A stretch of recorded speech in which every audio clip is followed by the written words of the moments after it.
Hey, everybody. This is Michael Bracy. Welcome to the June 12th edition of Music Cities Together Live. We're thrilled that you're spending some time with us today. We know you have a lot on your plate. Everybody's super busy and running around in many, many directions, but we appreciate that you're spending an hour of your busy life with us here. For those of you who are new to our conversation, Music Cities Together Live is a weekly interview program that features conversations with members of the music community who wear lots of different hats in our various ecosystems. It is a co-production between the Music Policy Forum and Sound Music Cities. And this week we're especially excited that we have a new program partner. Georgetown University is allowing us to use their technology platform, which over time is going to allow us to reach a much larger audience. So we appreciate Georgetown University's support. We appreciate all of you joining us. The way this program works, for those who are new, we're going to be talking to a couple of guests to, again, share their perspectives and their feelings about what's happening in the music ecology and the music ecosystem, particularly around the challenges that have been brought forward by the COVID-19 crisis. But obviously, the work that we do is really informed really by a basic understanding that the existing structures of the music ecosystem writ large don't work, and they don't work for a lot of people, and they need to be better. And when we think of music ecosystems, you know, we really think about this sort of ongoing sort of interplay or even collision of all these different factors that come together to sort of make up a music scene. You know, you've got the public sector, you have industry, you have advocates in the nonprofit sector, you have research institutions, you have commerce and industry, you have all these different factors that all interplay. And in every community, it's different in terms of what does that look like for the scene and for, for the sector. And again, what we are all trying to do collectively, those of you who are joining us in this meeting, those of us who are not able to join today but work on this constantly, is be engaged in the conversation about what can we do that's better? How do we make these structures more effective? What does that mean in terms of federal policy? What does that mean in terms of local decision making? How do we think about music as a public good that maybe doesn't necessarily fit into a purely commercial lens? There are all these really complicated issues that, again, at the heart of it, go to the fact that we have failed structures not only in music, but across all sectors in this country. And the last 2 weeks, obviously, have been extraordinarily, they've been emotional, they've been impressive, they've been cathartic, they've been angry. I mean, there's a lot going on in the United States of America to fundamentally shift the conversation about how do we think about our failed structures and what do we do to strengthen them. And music fits right into that conversation. So today's conversation I'm particularly excited about because we're going to have some perspectives from people who are working as artists, as creators, but also as public officials, as advocates, as community organizers and broadcasters. Basically just kind of like talk about what is happening, what is their perception of what's happening both locally, but also what does this mean in terms of broader narratives, and where does this community have agency to do better? I'm going to shout out an article real quick, and our producer Alex Dolman is going to be putting some links into the chat window as we go through the program today. If you have questions, you can put them into the Q&A box, and we'll try to entertain questions as appropriate and as we have time. But the Washington Post had an interesting article today that basically looked at what's happening with local newspapers and ownership of local newspapers through the lens of a hedge fund that has been gobbling up many papers across the country, including in Denver. And it gets at some of the other pieces of this, the broader context of this in terms of who controls our information, who controls our news, how do we inform our public, like what does that look like? And so whereas we're talking today about music, and obviously the work we do is around music, and that's our priority, it is living in this broader context in terms of all the other sort of ways we gather information, we hold our policymakers accountable, all these different pieces happen, it's a big, broad set of issues. And so in the next 45 minutes, we are going to fix all of the structural inadequacies of the music community.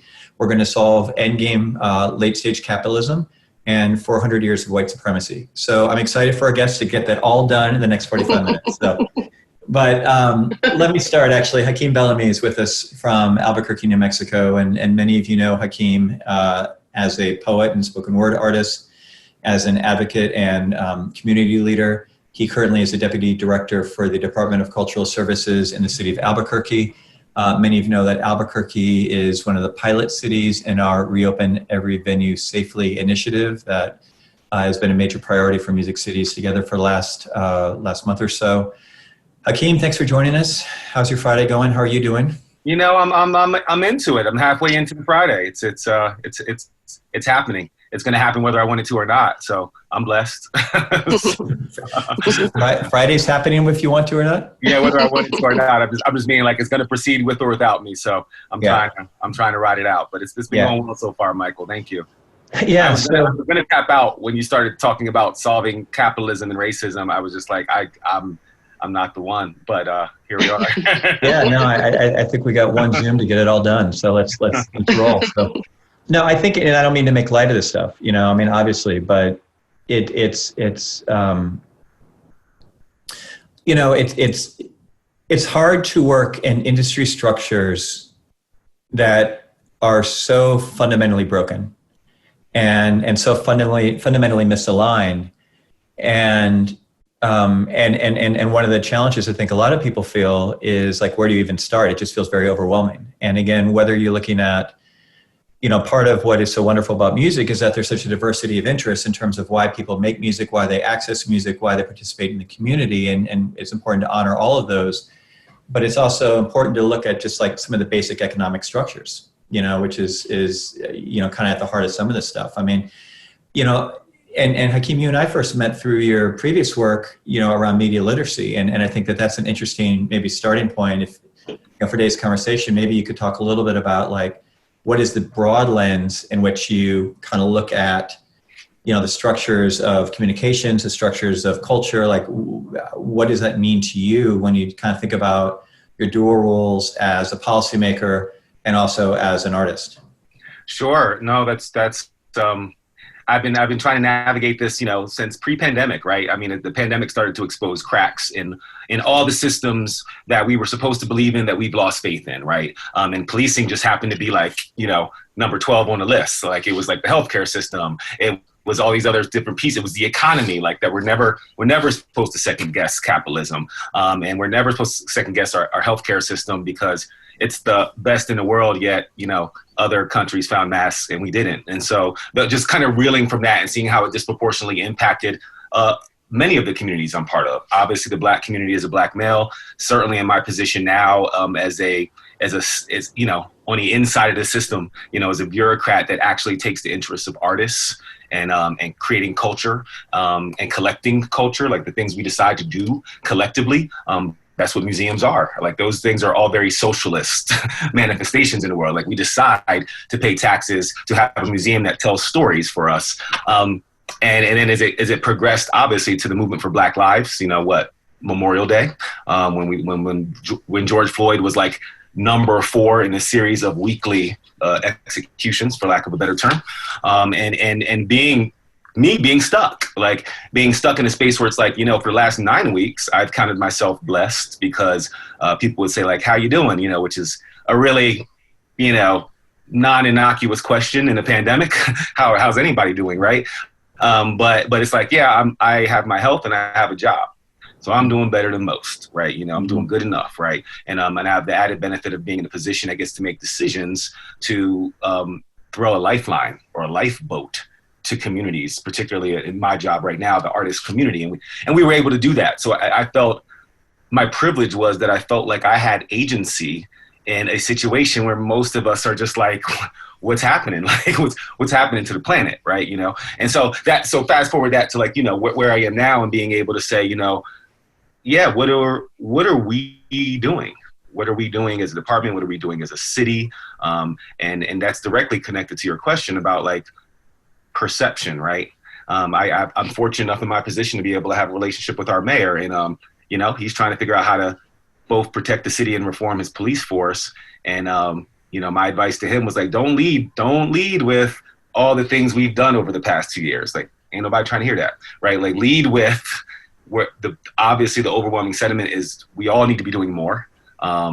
What more are you going to do, right? And to be in that space, and that's where, you know, it's the double-edged sword of media now, right? The media also brought these things to our attention, so there was an awakening. But at the same time, you have to figure out how to use it as a tool to push your policy and agenda things forward. And it's awkward, frankly. It's awkward being on the inside, looking out as a Black man in government. So. Yeah, no, I appreciate that. And let me bring Cole Williams into the conversation. Cole is a recording artist and an activist and a DJ at the beloved WWOZ in New Orleans. And again, Alex is going to put some links into Cole's work into the chat, so you can check her out and go to the Bandcamp and download a bunch of her stuff. Cole, thanks for joining. So you're in Central City in New Orleans. You've been yes, down. I am. Yeah. You've been in New Orleans about 5 years. Yes.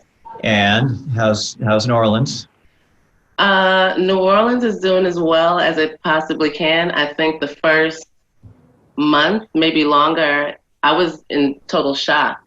Not seeing people on the streets, not hearing music on every corner, people in restaurants, it's not happening, the second lines are not happening, me not being able to see the people that I normally see on a regular basis, go out, listen to music.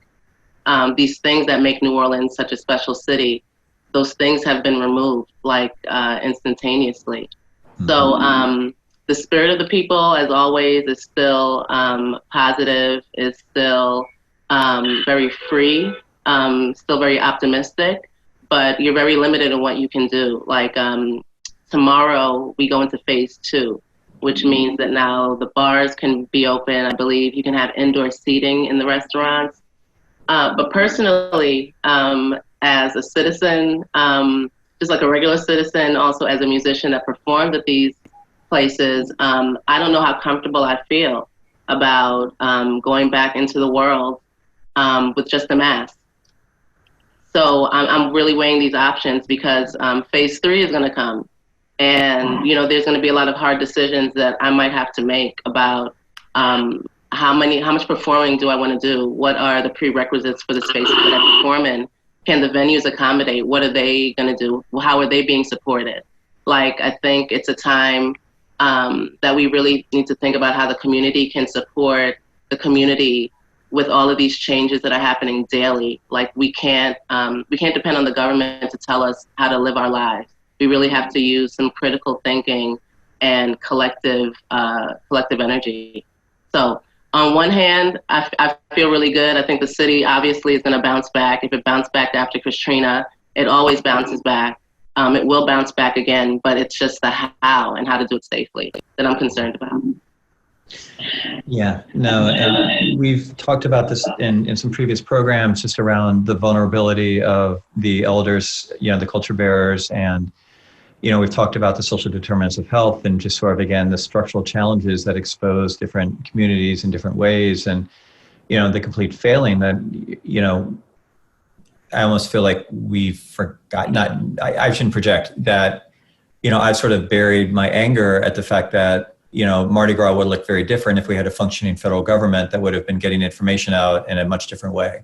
So you think about, we talk about Katrina and all of the sort of unforced errors that made that disaster so much worse. And then you think about this, and again, if you have, a belief in science and effective, sort of communications and trust between different levels of government, the COVID crisis would not have been as bad in New Orleans. It just wouldn't have. And, again, there'll be a time for, to take that, to account. So, one thing, Cole, we talk a lot about, again, I mentioned earlier, was just sort of recognizing the complexities of a commercial marketplace. And part of what is so dynamic and interesting about New Orleans is that, much of New Orleans art and culture is neighborhood based. It's not done, it literally is culture, right? It's not done, to make a buck. It's done for many other reasons where making a buck or, sustaining a livelihood would also be wonderful and aspirational in that context, but it doesn't necessarily fit into, the traditional, kind of, again, capitalist structures. And again, we think about, all of the people like me that want to go down to New Orleans to, rent an Airbnb so we can enjoy, our big week of New Orleans culture, which is then skewing the housing market and then making it harder for people to actually, kind of maintain in the community. And, I think, I'd like to talk a little bit about your work and your role at WWOZ, again, as a piece of vital, non-commercial infrastructure that is working to sort of play an important role that isn't necessarily seen in the commercial marketplace. Could you speak to your personal experience of working at OZ and kind of what does that mean? So I'll say WWOZ was ahead of the game when it came to being COVID-proof. Before the pandemic really broke, and everybody was running to the hills, at WWOZ, we'd already received notices, videos on how to make our area COVID-proof, how to really disinfect it and clean it for the next DJ that's coming on after us. And when quarantining was looking like something that we were going to have to do, they actually started setting it up where only one person is allowed in the studio at a time. So they were just really sensitive to making sure that we felt safe, like we were in a safe space at the station. And then we started getting the opportunity and the option to record remotely in our homes. So I haven't been at the station physically in, I would say, over 2 months, because I just choose to stay quarantined. I choose to stay inside as much as possible. And if I'm able to deliver the same show from my home, I'd rather do it that way, just to make sure that I'm staying safe and keeping other people safe as well. But I also feel it's so important to be a DJ right now on that station, because we're the voice of normalcy. It really feels like I'm helping people. I know it's just music, but it's not just music. And, being able to listen to the same DJ that you've listened to for X amount of months or years, that really helps, so that OZ has made sure that they keep a level of normalcy and also adjusted their programs. Piano night that's held on Jazz Fest night, which was obviously canceled, they made it virtual. So I think that they were really quick with adjusting to what was needed to keep people feeling normal, but also to make people feel safe. So I would say that station did a great job of protecting us over here. Yes. Yeah. So I'd like to ask both of you, and this is, and Hakim especially as a public servant, you could just say like, ixnay, I don't want to talk about this, but I'm interested in your role as activists and thinking about how can music advocates and activists engage in this moment with their local government or higher levels of government in terms of trying to think about like, how can this moment of great opportunity and activism, where there's tremendous, like things are happening at light speed right now on a bunch of issues. What is like, how would you even think about approaching, again, either local policymakers or at the state level, like how both what are the things that you would like to see happen, and how in a moment of COVID, like how can that be organized and galvanized around meaningful change, specifically around the music community? So specifically around issues that are part of the broader context that we've been talking about, but are specifically like music related stuff. Do either of you have thoughts on sort of what that dialogue looks like at this point or could look like? I do, but Cole, would you like to go first on this one? Well, I've been running my mouth, so I figured, but if you want to do ladies first, I'll take another 20 minutes. Talk. Okay, so my activist work is centered around the homeless, the houseless, the least of these, the displaced citizens, as they actually like to be called. And it's working with them, not for them. So they are part of our organizing team. We advocate with them for what they say that they need. So long term, we're building homes for the houseless. We're taking blighted homes and we're having the houseless persons that are going to reside in those homes help to build those homes.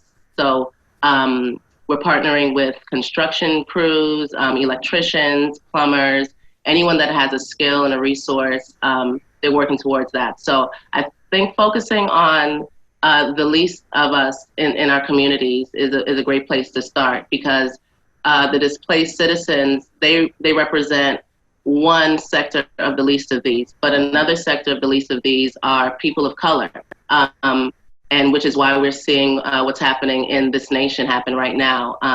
People are ignited. People are upset. We're in a pandemic, and the same things that have been done to us pre-pandemic are being done to us during the pandemic. So it's like, do we not get a chance to just breathe and heal? You know, we still feel attacked.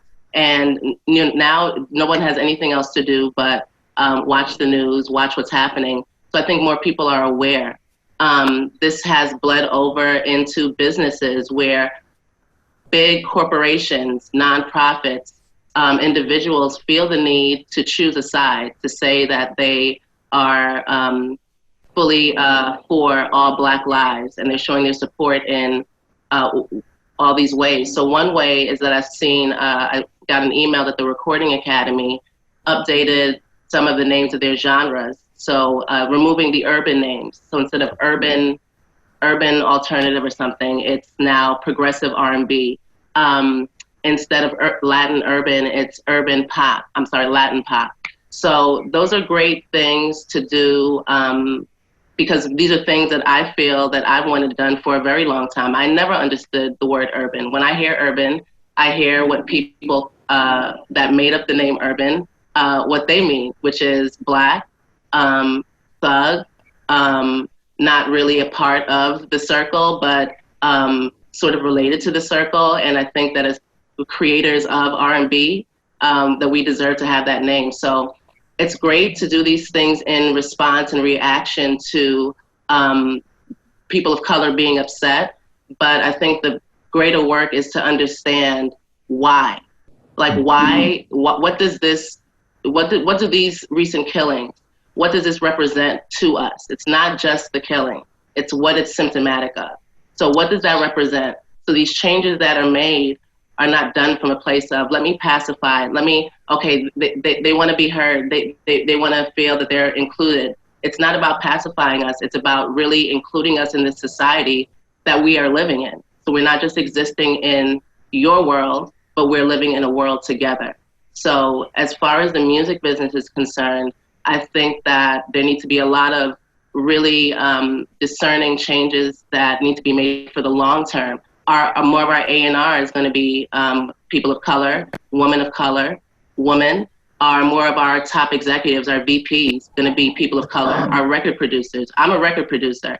You know, I'm in a very small category. I still don't get recognized as a record producer because I'm a woman. My name is on the credits, and they still ask me who wrote the music. I'm like, you know what? So I'm hoping that this whole thing, I went on a tangent. I'm hoping that what this does is make people start asking the questions and stop using these adjectives of color. You know, I'm a human before I'm a Black human.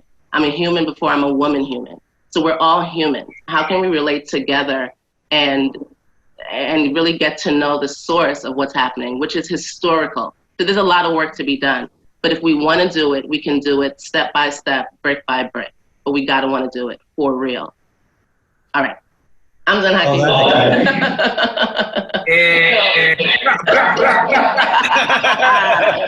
Yes. Cole, that's amazing. You laid it down, sis. And you know, in some of the points that you made are so salient that I have to repeat them, right? Like you're absolutely right. The labels of urban contemporary is, you know, it's purposefully kind of what's the word I'm looking for? Patronizing, right? It's purposefully saying, you know, it's like sitting at the kids' table. Like it's saying that you are different, and we have to make a special category for you, but we don't respect you. We don't respect your craft. And there's a long legacy of that with the Recording Academy, with the Grammys, all the way back to the first, you know, rap Grammy, right? But to be able to say it's good for what it is. It's not great, right? It's good for what it is. And as a writer and a poet, you know, I always challenge people when they're like, you know, Langston Hughes was the greatest Black American poet. And I was like, he's actually just one of the greatest poets. Like he's just one of the greatest poets, like, you know, and so you don't have to compartmentalize. You don't have to compartmentalize, right? Those are the things we learned from bell hooks. I'm not one of these things. I'm all these things at the same time, right? And so how do you embrace my full citizenship? What you said about the corporations, particularly, music industry specific as well, is that they're having to choose sides. They're having to choose teams. And You know, you have somebody like as radical as a Ben and Jerry's and somebody as not radical as a Starbucks, right? Making decisions on which part of their fan base or customer base do they want to appease versus making real decisions about their values and a statement that they want to make, you know, politically. And so it's a reckoning. It's a reckoning. I've taken to call this moment an awakening, and it was awakening. Like the pandemic was like partially woke, and then this was like pushing everything over the edge, right? But for my art as a performance poet and a spoken word poet, to your question, Michael, you know, a lot of my work was with young people. A lot of my work was with marginalized populations, because that's what they call us. That's a label. A lot of my work was in jails, like, you know, and so really bringing art to people who don't always get art from other systems that have failed us, whether it's education, whether it is the cultural sector, which is what I work in now for the city, the governmental cultural sector, the nonprofit cultural sector, like all those entities serve people that they feel are their best customer base and their best support base, and oftentimes we get left out. So I've often described my own work in activism in the past as, you know, bringing art to people who are underserved with creativity, and then I would always follow that by saying poor people deserve beauty too. Right, like, you know, so like that was my mission before I became a bureaucrat. Right, how is it impacting my activism now? Is that as a political spoken word poet, my career in Albuquerque, my early career was made on winning poetry slams and speaking at rallies, because my art was a unique fit for those rallies and those protests. Now, obviously in my political position, I'm having to make decisions, not just about my time, but about where I can spend that energy and where I can spend that content. It's not really curbed, you know, my Twitter output, but it's definitely curbed my ability to be present in some of these spaces. And then partially it's just because our governor said people 50 or more can't gather, and, you know, you're trying to balance, you know, being an example, and you're also trying to balance, you know, saving the life of myself and my son. And so in those spaces, I have to play a different role. I won't give too much away because you gave me that out, you know, but playing a role as connector between the community groups that are organizing on the ground and the internal mechanisms of the city of Albuquerque, the Office of Equity and Inclusion, being able to even reach out sometimes on behalf of journalism, that like good journalism does still exist, and being able to reach out on behalf of those journalists, because that's my background, and saying, you know, Mayor, maybe you should take this interview if you're really trying to, you know, connect with people, but also being able to just be able to just be a support and step aside, right? Because the movement now, which has been impressive to me, you know, I just turned 42 a couple weekends ago, and it's like the movement is way younger, like it's way younger, and so they don't need Hakim Bellamy to come kick a poem. What they need is systemic change, and they need to be getting their stripes as leaders. And so just like we're asking our white brothers and sisters to do, is to, like, you know, make space, step aside, shut up and listen. Like I'm having to learn those lessons too, as a you know, seasoned you know, political operative and community organizer, right? You know, feeling like this is a new time, and they're already fed up because they saw their movement for gun violence not go as far as they wanted to go. They saw their movement for climate change not go as far as it wanted to go, and so they're like, I'll be damned if this movement for a justice system is going to also go by the wayside and be a flash in the pan. So yeah, again, it's a weird space to be on the inside looking out, but it's encouraging. And this is also a moment where we're asking, like, as a Black man who has like begged people through my art for the past 15 years to see me and recognize me. And I've done the anti-racism training. I facilitated anti-racism training with 7th graders at a local community charter school. And I'm like, you know what? I don't have to do the work. Y'all turn to do the work. So I'm trying to just kind of let that happen. Yeah. So I thank you both. That's so good. And a reminder for audience members, if you have questions for our guests, please pop them into the Q&A window, and we'll take questions as we have time. I'd like to turn to build off what y'all both are saying to two different pieces of this. One is, so if we take as a presupposition, and it may be Pollyannish and who knows, but if we take as a presupposition that change is possible, that this moment is different, that something is happening that we don't know exactly where it ends, that in the music community that potentially has two significant aspects. And again, we have many international viewers in the program today, so appreciate you coming in, and I apologize. We're doing a lot of Inside Baseball USA stuff, but hopefully everybody is tracking, in terms of some of the structures there in the States. But, one sort of thread is always like, what kind of substantial reforms can we have on the commercial side? So how do we think about the business of music and what needs to change there or could change, both big picture, but also sort of incrementally? And then the other is, again, recognizing what we talk about, what we call market failure, but basically saying there's certain things that in this broader capitalist society are not going to be addressed in the current political climate. So we're not going to have antitrust. We're not going to have certain things that would really make a difference. So we need the philanthropic sector, or we need the public sector to step in. And, an example that I would use from today, and I don't mean to disrespect our friends and neighbors that participate in the Recording Academy, and I would love to see the Recording Academy become something that they haven't necessarily been for a while. But there's an interesting contrast today. News came out. So again, to Cole's point, I think it's really meaningful, and I'm very glad that they're doing some symbolic sort of language changes around categorization and around sort of how they describe awards. On the film side, the Academy of Motion Pictures Arts and Sciences announced today that you are not eligible for an Academy Award, even to be considered, unless you hit certain diversity and inclusion metrics among like your crew. And so like, what is actually going to make the change is it going to be like literally sort of mandating certain levels of and we're yet to see exactly what those protocols are, so who knows.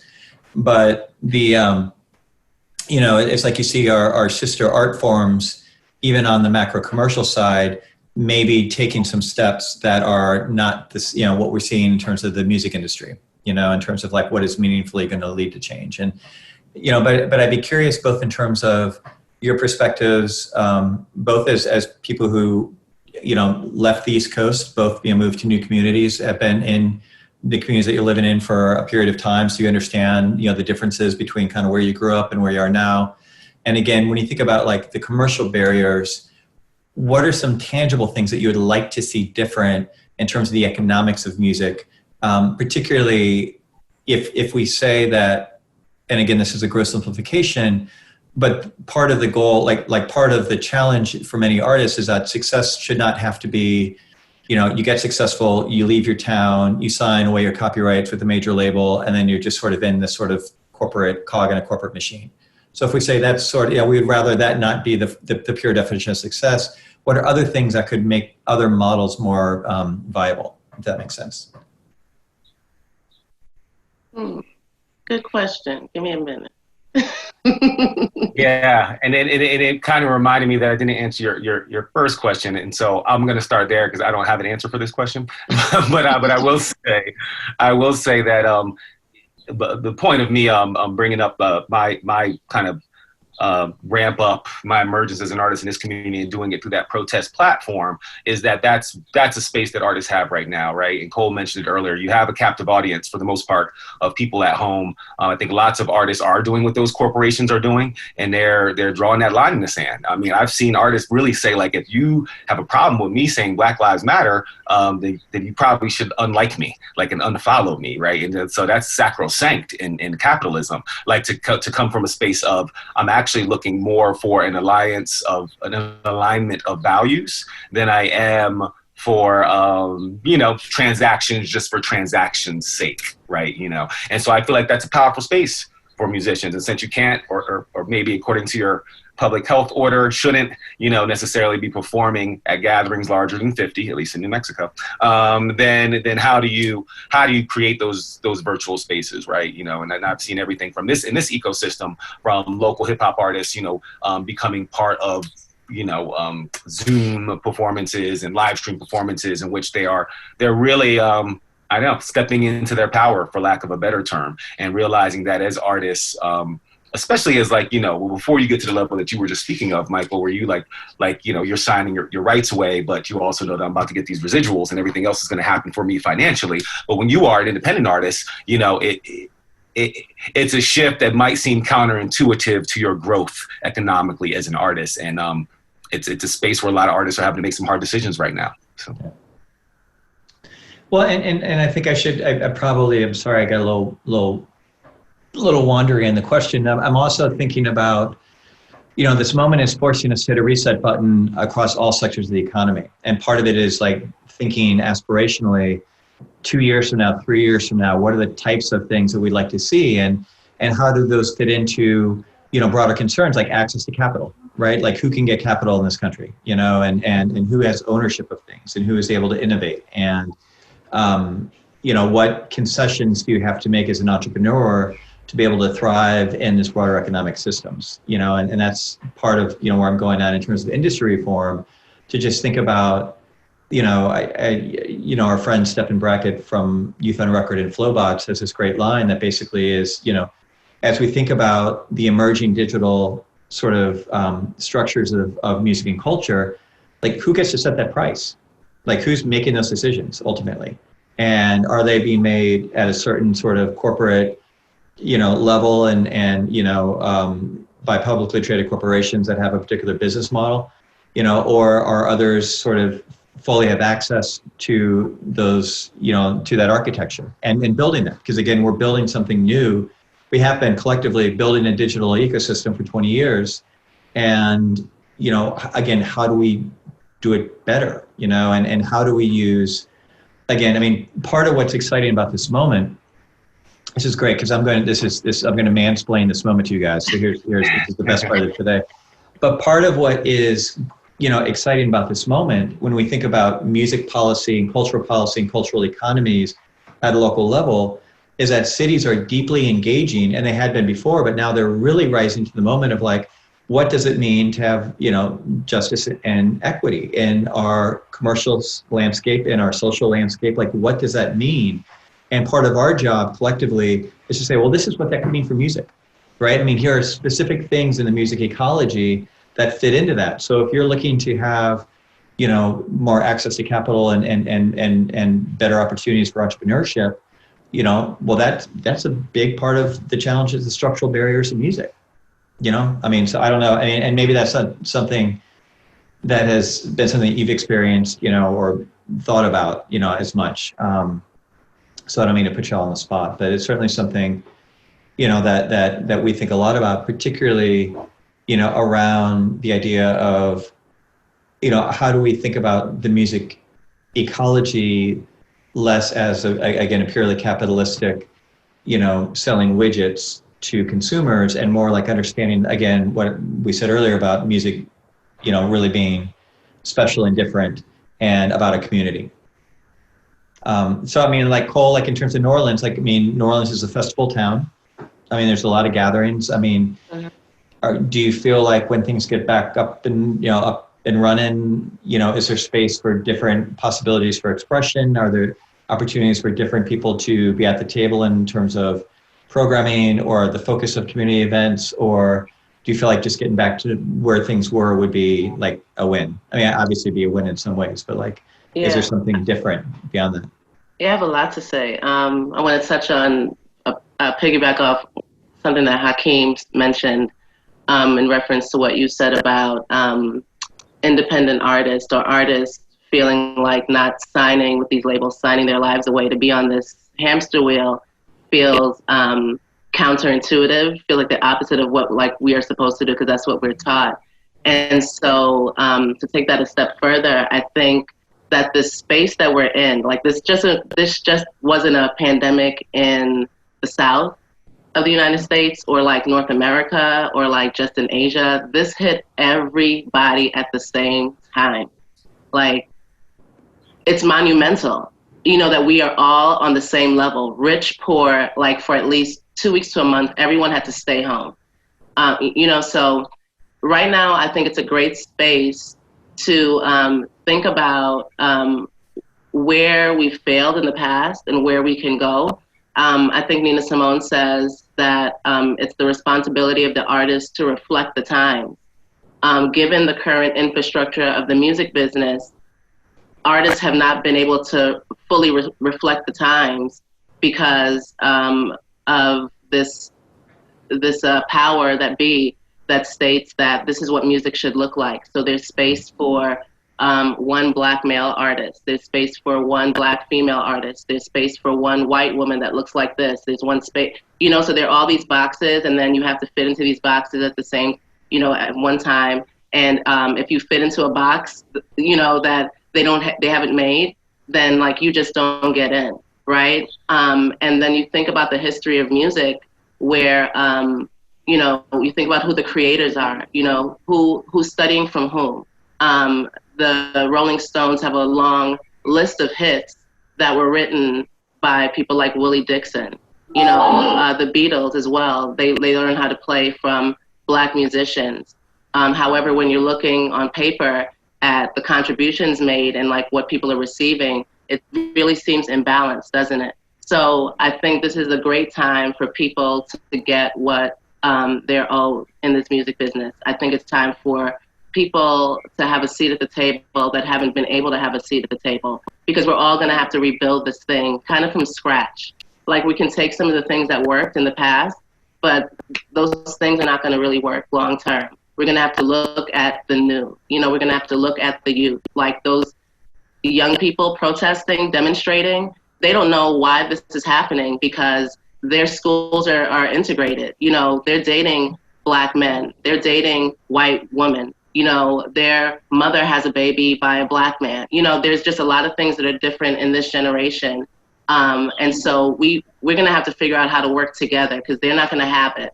So what we can do is we can set a space where we're open to listening and where we're open to hearing about the future, which is really the present. That's what we're building right now. So the elders, the people that have been holding on tightly with grips to control, have to learn how to share. And so I think ultimately and fundamentally, this country wasn't made on sharing. This country was built on raping and pillaging and taking and assuming control and manipulating and misappropriating. You know, that's the reality of it.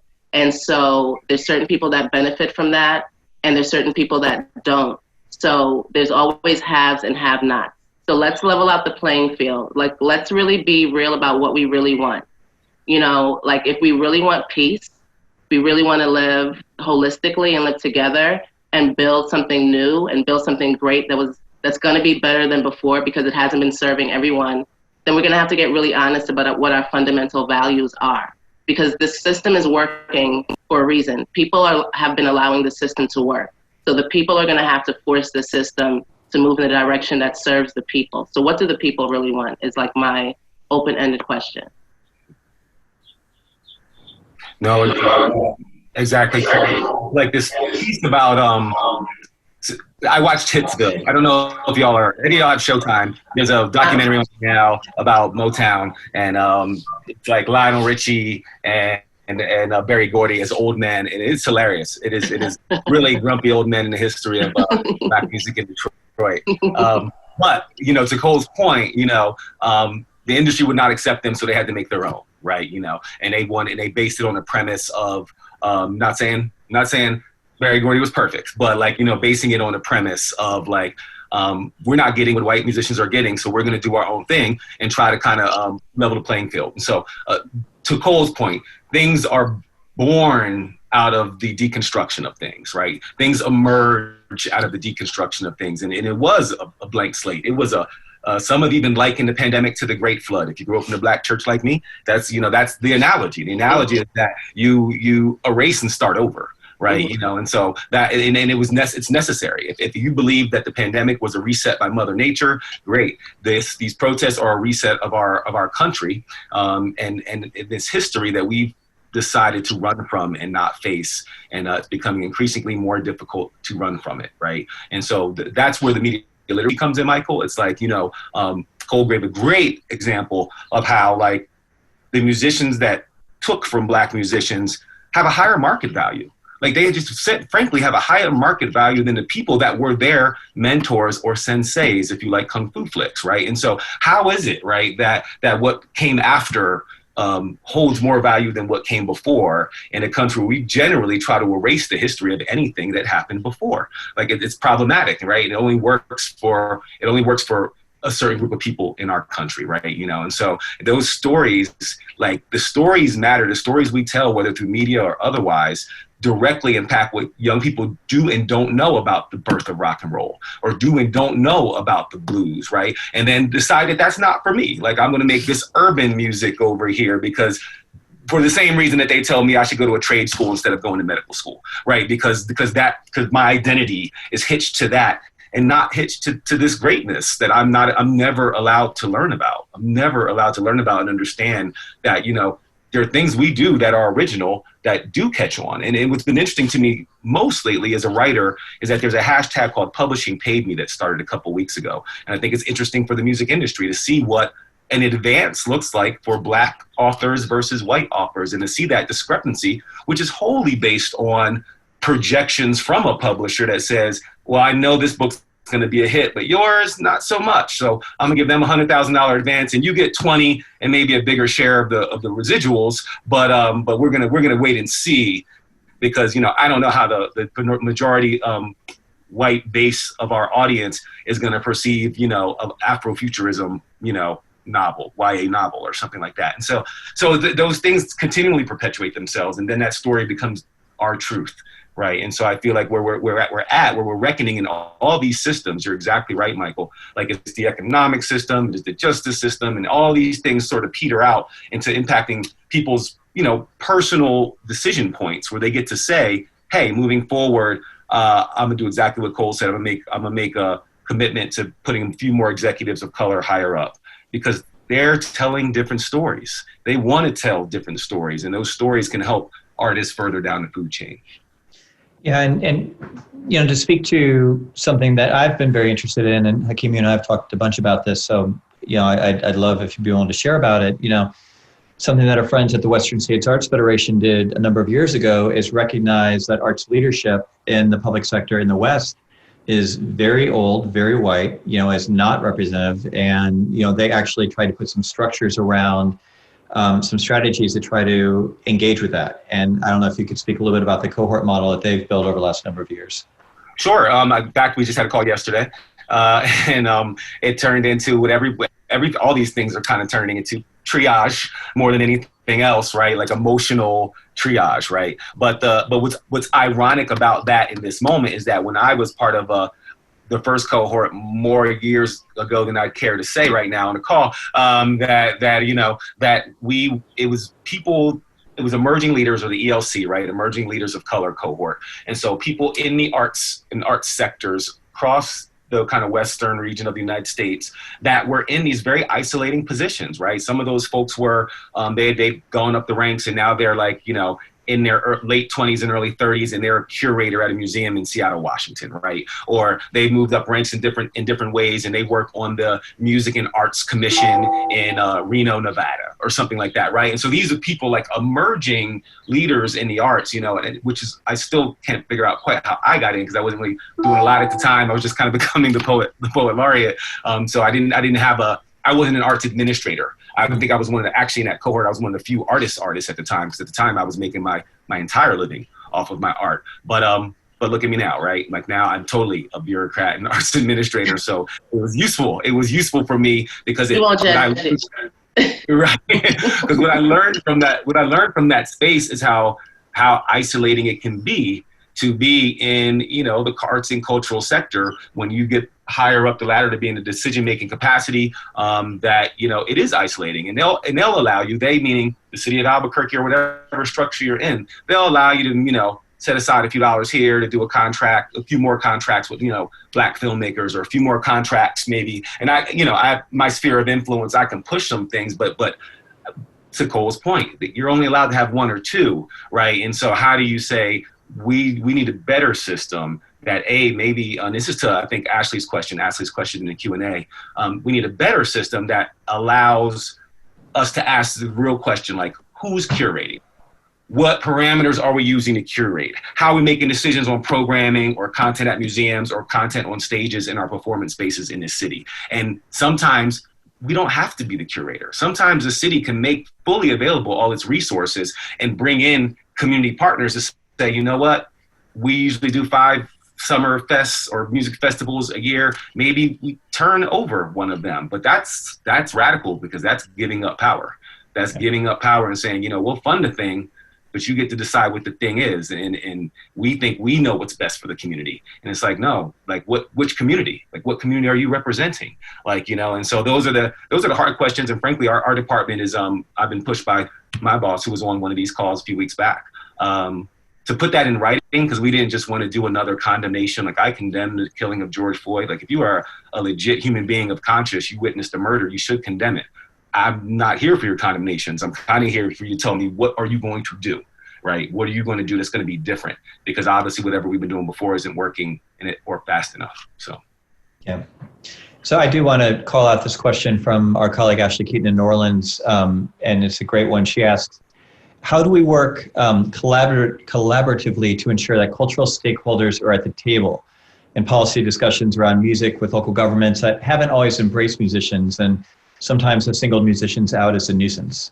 So how do culture workers come into these discussions when there often is an inherent distrust of government and all other sectors for that matter? And I know, Cole, that's something you see a lot in New Orleans. It's like, you know, you've got trombones, you know, people marching trombones into City Hall to try to, you know, have their, you know, proverbial voice heard. You've got, you know, a lot of structural barriers and challenges in terms of the relationship between the citizenry and the government. Like, how do you work together? How can those relationships be built?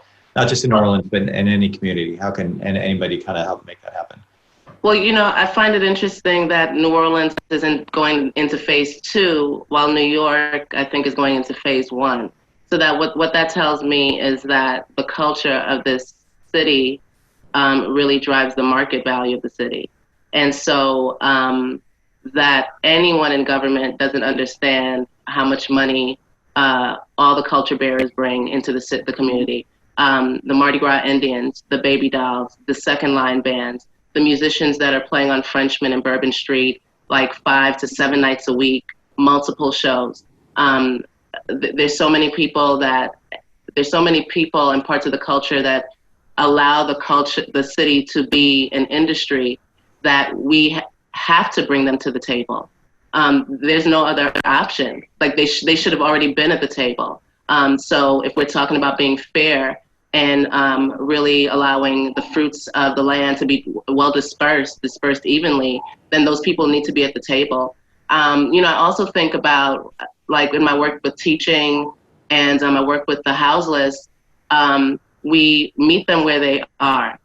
So my expectation is not that a child understands exactly what's happening in my lesson plan.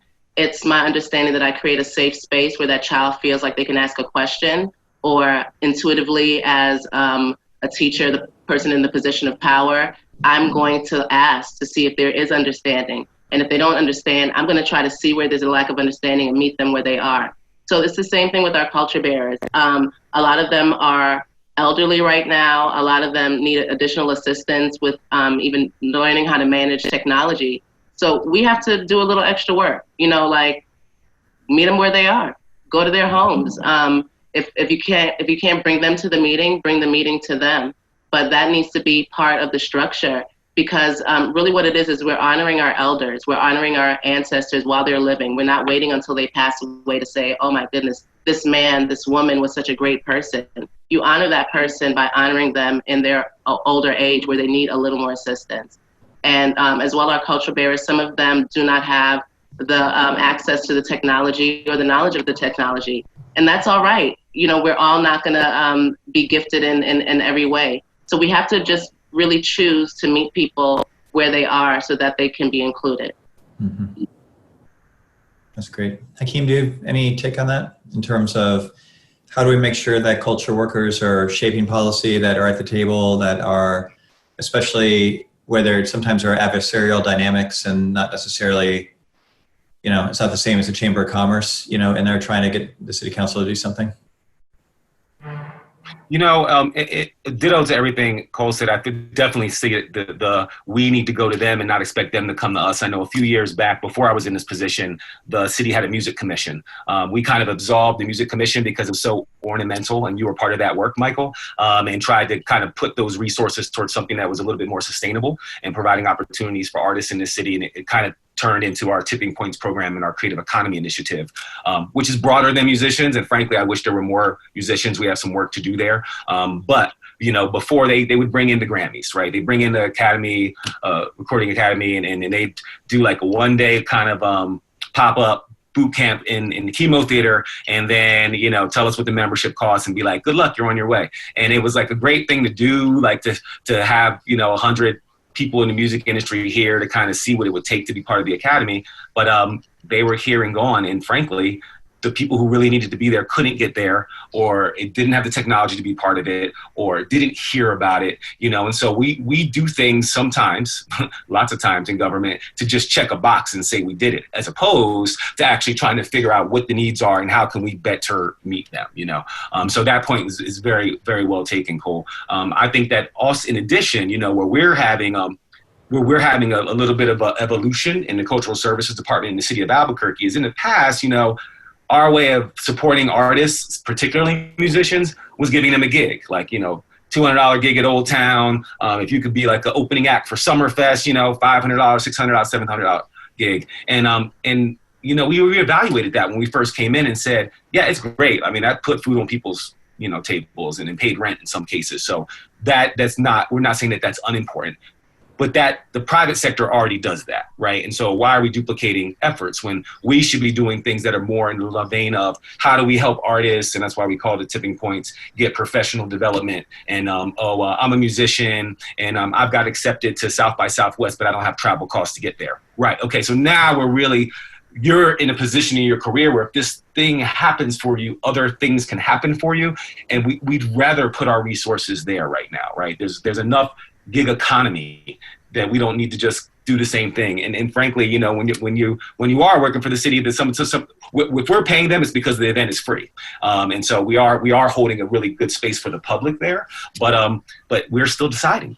And that was to Ashley's earlier point. It's like, how do we create spaces of collective decision-making with artists and get them to the table? Because when we first started the Tipping Points program, it was like, yeah, we could just do another thing, but how about we actually let the artists tell us what they need, and then we try to meet that need instead of thinking that we know, like, oh, they just need more marketing or they just need more like this. And it's just like, we've got to find a better way. And that takes more effort. That's Cole's point. It takes more effort. It takes more time. It takes more staff.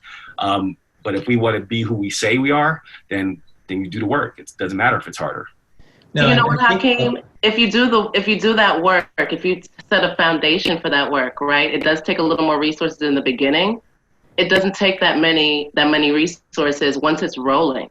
Right. You know, it doesn't take that much time because now you already have the relationship. So you're not still trying to build a relationship. Now you have this template that you can work from. So absolutely, it's like it does need more effort in the beginning, but I totally see like where it becomes a simpler process because it's part of you, part of the culture. Yeah, I appreciate that so much from both of you, and it dovetails really nicely with a question that came in from Danny Grant. Danny is a venue owner outside of Fort Collins, Colorado, and you know, I think you all actually kind of anticipated her question, but you know, she's asking sort of, you know, you hear so often from venue owners or other platforms, you know, so there are no women-fronted acts, there's no musicians of color, like why is that happening? And what you often hear is that, well, because there are no options, nobody's out there. And it's this sort of conundrum of how can the people who control those platforms, you know, feel incentivized for a lot of reasons, you know, to want to be more open with the programming, but also how do those artists that are looking to have opportunities, how do those relationships get made and how those connections get made and what does that look like? You know, again, I don't know that anybody would argue that the pre-COVID industry structures are particularly effective. You know, I mean, like those weren't particularly working. So it's like, okay, what do the new things look like coming out of this in the next couple of years? Something I would never be so arrogant to suggest that Music Cities Together has, quote unquote, the answer, but we are a huge believer in the cohort model from the standpoint of like sharing information, sharing resources, sharing ideas. If people are able to build structures similar like tipping points, like, oh, interesting, how's that working in one community? Could that be adapted?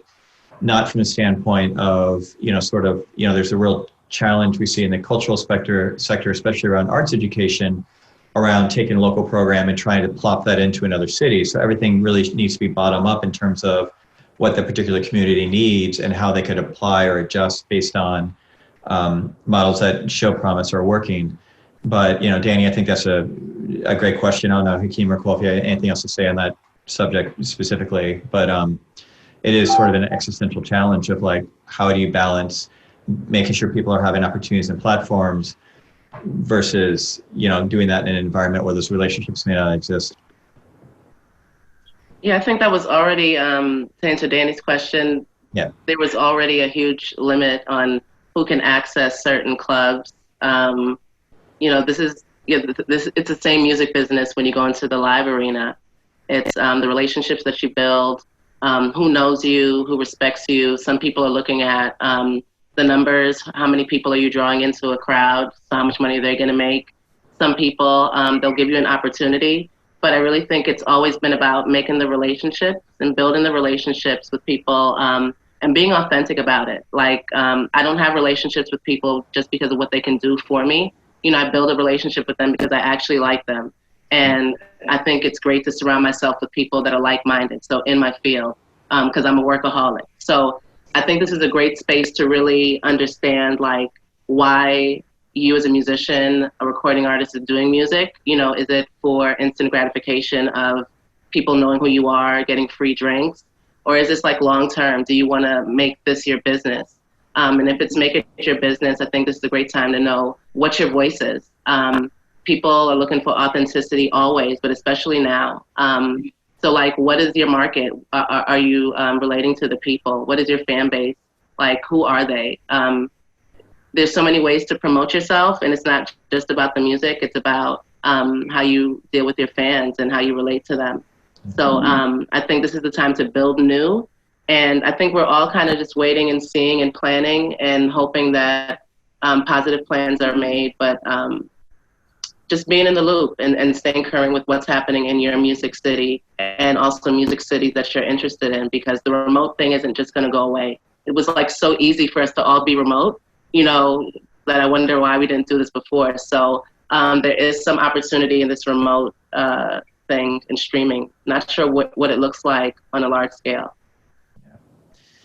Well, we are at the hour, and Cole and Hakim, I just, on behalf of all the audience members, just want to thank you so much for being so thoughtful and open and, engaging today in this conversation. I hope everybody, checks out those links that Alex put in the chat in terms of Hakim's work and buy all of Cole's music on Bandcamp and listen to her on OZ. I want to thank again Alex Sullivan for producing. Alex always does an amazing job for us, just kind of trying to make this thing work. And of course, Georgetown University and our great partner there, Anna Chalenza, in terms of letting us move over to the Georgetown Zoom platform. Thanks as always to our Music Policy Forum board and friends and our friends at Sound Music Cities. We, as we've talked about in previous programs, we said in March, if there's an audience for this, we'll do it every week. People have been very kind with your feedback and comments, so we're going to keep doing this every week. Our goal is to roll out, hopefully this week, sort of advance warning of the next month of programming. We've got some great guests lined up and some really interesting topics, and we're really excited about what this program looks like. If you have comments, questions, suggestions, you can always hit us up at musicpolicyforum@gmail.com, musicpolicyforum@gmail.com. Again, the YouTube link of this will be posted over the weekend. If you enjoyed today's conversation and would like to share it with friends and colleagues, please send them a link. And with that, I think we're done. Hakim, Cole, thank you so much. Thank you. Nice to meet you, Hakim. Same, Cole. I'm going to listen to your music. Oh, yeah. I'm contacting you. We got to have tea. Yes, Bye, y'all. Thank you, Anna. Thank you, everybody.